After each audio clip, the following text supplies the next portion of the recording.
For me, The Abominable Crime is really a story about a mother's love for her daughter and a activist's love for his country.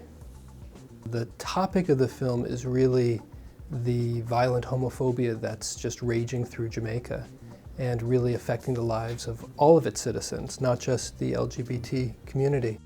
The title of the film, The Abominable Crime, comes out of the Jamaican law that criminalizes homosexuality. In the Jamaican Criminal Code, it's called the abominable crime of sodomy. When we learned that, I think the idea that there's an abominable crime going on in Jamaica, particularly when we're focusing particularly on Simone, not only references the criminal law in Jamaica, but I think it also references what happened to Simone and what happened to Maurice. I think there are a lot of abominable crimes in Jamaica. And I hope the title raises the question, what really is the abominable crime in Jamaica? Is it the fact that people are gay, or is it the violence that's carried out against them? I sent a text to Tom, who then started to read the comments. You know, he kept notifying me how many death threats had come in. My Jamaican is not that good, but boom bye bye, those hateful dance hall lyrics. What does that mean? That means shoot gay men.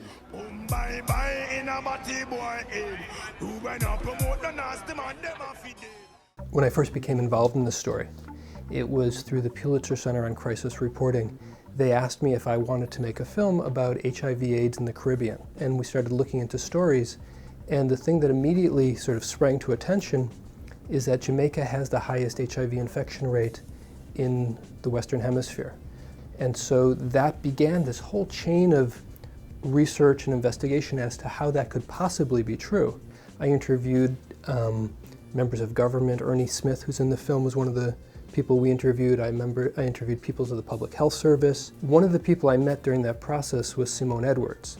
She had just gotten out of the hospital a couple months before. She had been shot a number of times by a group of anti-gay gunmen who were from her community, who had been watching her over the months before the shooting.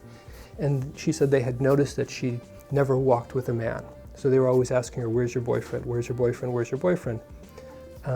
That eventually escalated to the point where she was attacked and nearly murdered. And so when you see the film, I think what you'll see is really it's a film about how she comes to try to save herself, but also her daughter, and then what happens over the course of the next 4 years. For me, it's really a film about love at its most profound level.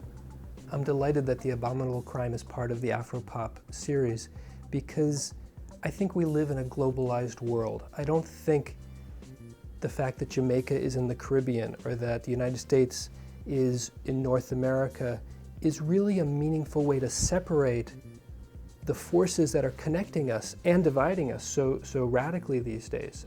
I think you have to look beyond these national borders to see really where culture is developing and where the trends and the tendencies of the future begin, which is in the kind of media that AfroPoP is showing. And it begins again this conversation that shows how we're all interconnected and how we all have values that are very much shared. My name is Micah Fink. I'm a documentary producer.